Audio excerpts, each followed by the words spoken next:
वाढलेली आहे आणि पुढं पण वाढणार आहे. त्यामुळे ही जागा कायम आमच्या हक्काची आहे.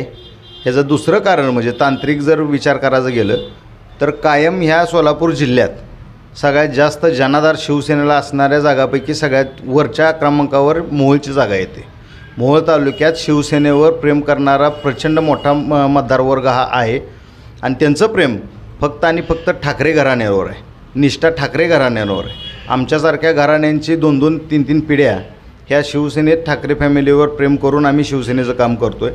त्यामुळे ही जागा 100% आम्ही आमच्याकडंच ठेवणार हे मी तुम्हाला ठामपणे सांगतो. बऱ्याच वर्षापासून असं मानलं जातं आहे की माझे आमदार राजन पाटील देईल तोच उमेदवार निवडून येतोय. ह्यावेळेस तुम्हाला असं वाटतंय का परिवर्तन घडू शकतोय? नाही, म्हणलं जातं आहे म्हणण्यापेक्षा आजपर्यंतचं रिझल्ट तेच आहेत. राजन पाटलांनी दिलेला उमेदवार निवडूनच आलेला आहे. ह्याचं कारण म्हणजे मोहोळ तालुक्यात 2 गट प्रबळ आहेत. गट म्हणण्यापेक्षा 2 पक्ष, एक म्हणजे शिवसेना आणि दुसरं म्हणजे राजन पाटलांचा असणारा पक्ष. राजन पाटील कोणत्याही पक्षात जरी असले तर त्यांचा एक क्रमांक 1 नंबरचा सगळ्यात मोठा गट ह्या तालुक्यात आहेच. ही वस्तुस्थिती आहे. विरोधक म्हणून ते नाकारायचं काय कारण पण नाही. परंतु याच्या मागचं जर निवडणुकाचा तुम्ही अभ्यास केला तर ज्या वेळेस शिवसेना या जागेवर निवडून यायची संधी होती त्यावेळेस मित्रपक्षानं किंवा सहकार्याने घात केल्यामुळे ती जागा गेलेली आहे. आता मागच्या वेळेस तुम्ही जर पाहिलात तरी भारतीय जनता पार्टीनं आमचा विश्वासघात पूर्णपणे या ठिकाणी केला. त्यामुळे आमची जागा थोडक्या मतानं गेलेली आहे. 2009ला परत एकदा पूर्वी संधी मिळाली होती, परंतु त्यावेळेस पण उमेदवारी चुकल्यामुळे आमची ती जागा गेलेली आहे. म्हणजे राजन पाटलांचं श्रेय आहे नक्की आजपर्यंतच्या विजयात, परंतु त्यात आमच्यातल्या चुका पण त्यांच्या पत्त्यावर पडल्या हे पण तिथंच. निवडणुकीचा तुम्ही विचार करायला गेलात तर या निवडणुकीत 100% तालुक्याला बदल हवा आहे. तुम्ही लोकसभेच्या निवडणुकीच्या निकालात ते दिसलं असेल तुम्हाला की मोहोळ तालुक्यातून मोहोळ विधानसभा मतदारसंघातून आजपर्यंत म्हणजे काँग्रेस राष्ट्रवादी ज्यावेळेस चांगल्या त्यांचा सुवर्ण काळ होता तेव्हासुद्धा काँग्रेसला एवढा मोठा लीड या मोहोळ विधानसभा मतदारसंघातून कधी गेला नव्हता. आणि भारतीय जनता पार्टी 2014ला मोदी लाटेतसुद्धा एवढा लीड कधी मोहोळ तालुक्यानं कुठल्या पक्षाला दिला नव्हता. तेवढा मताधिक्य ह्यावेळेस लोकसभेला काँग्रेस पक्षाचे उमेदवार माननीय खासदार प्रणिताई शिंदे यांना मोहोळ विधानसभेनं दिलेला आहे.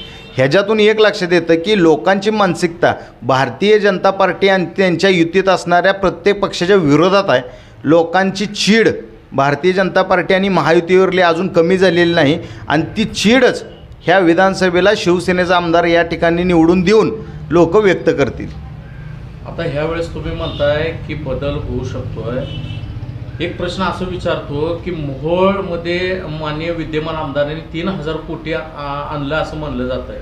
विकास कामे झालेत असं सांगतात, पण तुम्हाला असं वाटतंय का विकास काम झाला असेल का किंवा नाही? 3000 नाही, 3.5 पावणे 4,000 कोटी असं म्हणलेत ते अजितदादा. ते 3,500 कोटीची कामं केलेली आहेत. जर 3,500 कोटीची कामं झाली असती तर मोहोळ भकाल आणि भकाच दिसलं नसतं.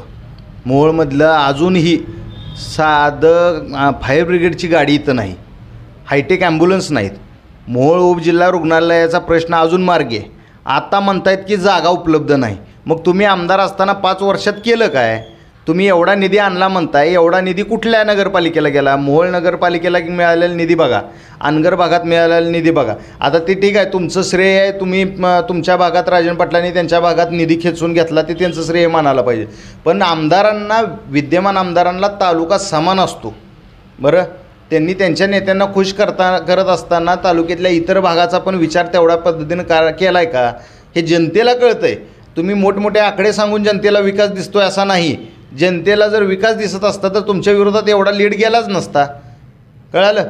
त्यामुळं विकासाच्या ह्या गप्पा, आकडेवारी किंवा हे निरेटिव्ह सेट करणं हे त्या भाजप आणि भाजपच्या सोबत असणाऱ्या मित्रपक्षांना अतिशय चांगल्या प्रकारे माहिती आहे. मोठमोठे आकडे जनतेसमोर फेकले की त्यांना वाटतं की जनता अजून वेड्यात निघते, पण जनता दूधकुळी नाही. मोहोळ तालुका राजकीयदृष्ट्या, सामाजिकदृष्ट्या अतिशय प्रगल्भ असणारा तालुका आहे. त्यामुळं येत्या विधानसभेला ह्यांच्या आकडे फेकण्याचा कुठलाही परिणाम या मोहोळ तालुक्याच्या जनतेवर होणार नाही. आता ह्या वेळेस महायुतीतून विद्यमान आमदार यशवंत माने यांचं तिकीट फिक्स झालं आहे. कुठंतरी महाविकास आघाडीचा उमेदवार अजून अद्याप फिक्स झाला नाही, पण काटेकी टक्कर होईल असं तुम्हाला महाविकास आघाडीतून कुठला उमेदवार स्ट्रॉंग वाटतोय असं काय वाटतं? आज तुम्हाला एक सांगतो, काटेकी टक्कर नाहीच होणार. ह्या मोहोळ विधानसभा मतदारसंघात वन साईड जनता यावेळेस निकाल देईल.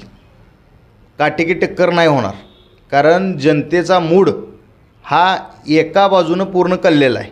राहिली गोष्ट महाविकास आघाडीतून आमच्याकडून अनेक उमेदवार आहेत, चांगले उमेदवार आहेत, अनेकांनी सामाजिक कामं खूप केलेले आहेत, अनेकांचं पूर्वीचं नाव आहे. आरक्षित असल्यामुळं आम्हाला त्या उमेदवाराची वानवाय असं काय नाही. आमच्याकडं उमेदवारांची तयारी आहे. फक्त उमेदवार इच्छुक जे आहेत ते वाट बघतात की जागा एकदा डिक्लेअर कुणाकडे होते त्यासाठी. ज्यानंतर जागा एकमेकांच्या आता 2-3 दिवसात माझ्या मते कालच आमचे कोर कमिटी सदस्य आले होते. मी वरिष्ठांशी आदित्य साहेबांशी ती संपर्कात होतो. आमचे जिल्हाप्रमुख गणेशदादा वानकर अतिशय बारकाईनं आणि अतिशय प्लॅनपूर्वक काम करत आहेत.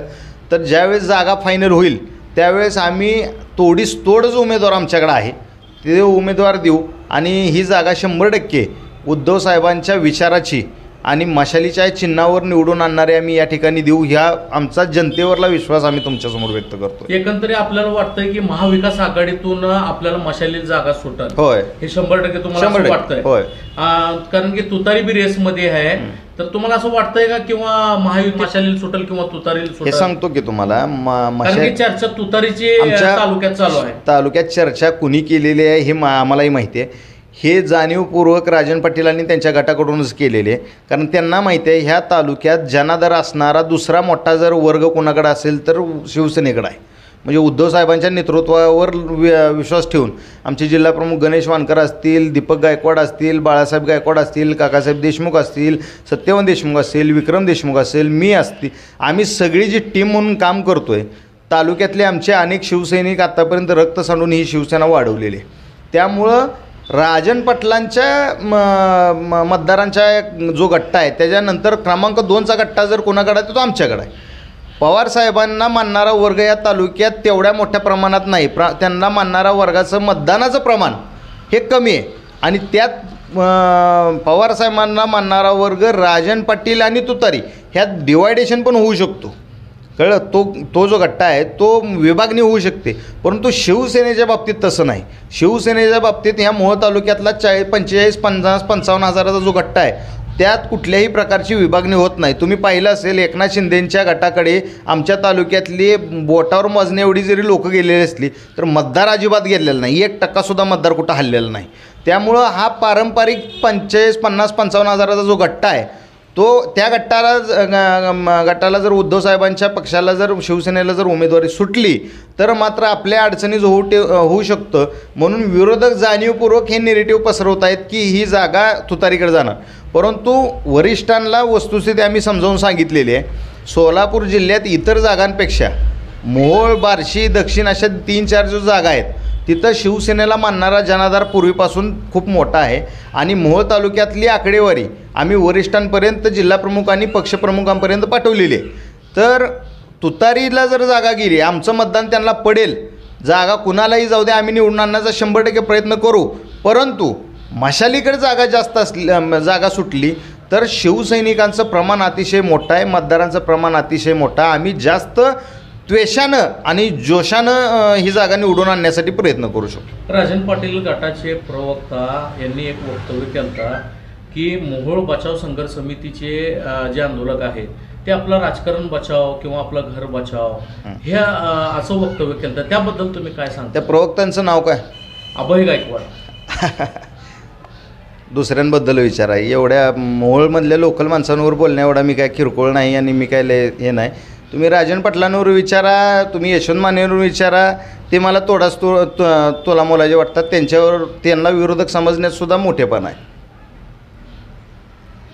आता तुम्हाला महायुतीच्या विद्यमान आमदार आता उभारले, त्यांच्या विरुद्ध तुम्हाला असं कुठला उमेदवार वाटतंय सक्षम म्हणजे निवडून म्हणजे त्यांना टक्कर देण्यासारखा असं कुठला उमेदवार वाटतंय का?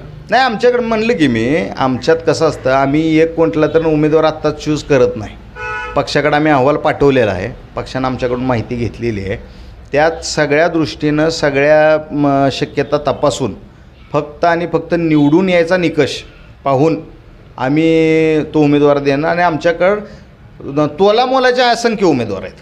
शेवटचा प्रश्न विचारतोय की अप्पर तहसील कार्यालयाचा मुद्दा हा वारंवार चर्चेत राहिलेला आहे मोहोळ तालुक्यात. त्या संदर्भात तुम्ही बी उपोषणाला बसला होता काही दिवस.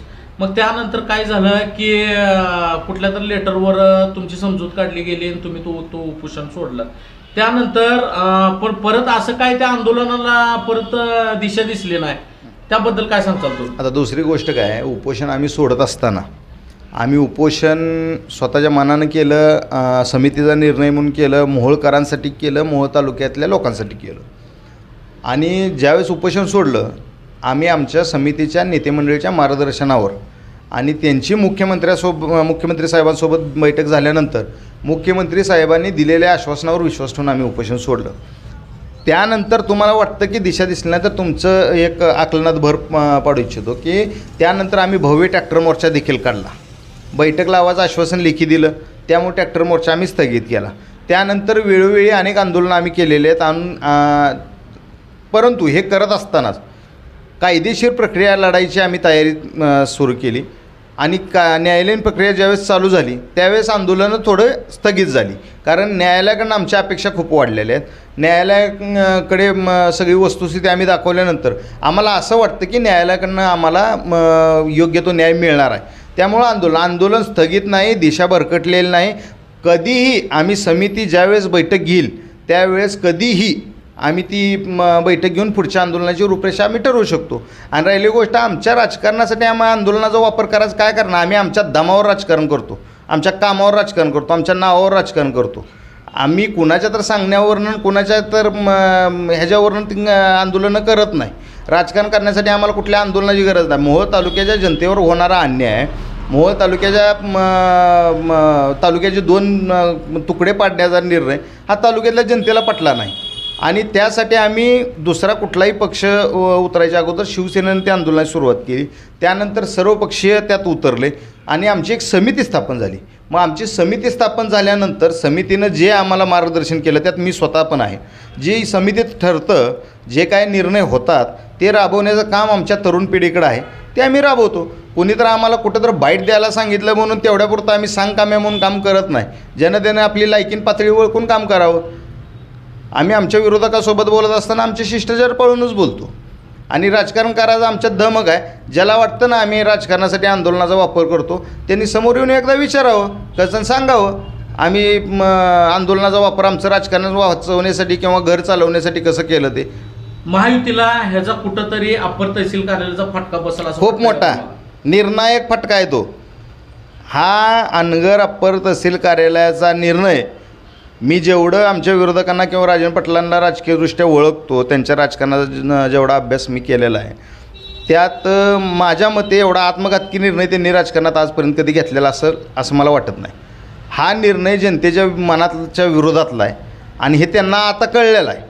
फक्त काही त्यांनी मोठेपणा न दाखवता ते विषय लावून धरला. शेवटी ती त्यांची ताकद आजमावून बघत असतील, आम्ही आमची ताकद आजमावून बघतोय. परंतु जनतेचं न्यायालय न्याय करताना कुठलीही कुणाची ताकद बघत नाही, त्यांना योग्य वाटतं ते करतं. जर जनतेनं हा विषय स्वीकारला तर त्या निवडणुकीत दिसून येईल. ते जर जनतेच्या विरोधात वाटला तर जनता त्याचं उत्तर देईल मतदानाच्या रूपातून. एकंदरीत पाहू शकताय आज आपल्यासोबत आहेत उपाटा गटाचे महेश देशमुख यांचा असं म्हणणं आहे की एकंदरीत महायुतीला ह्याचा फटका येणाऱ्या विधानसभेत बसू शकतोय. पाहत रहा लोकमहाराष्ट्र न्यूज.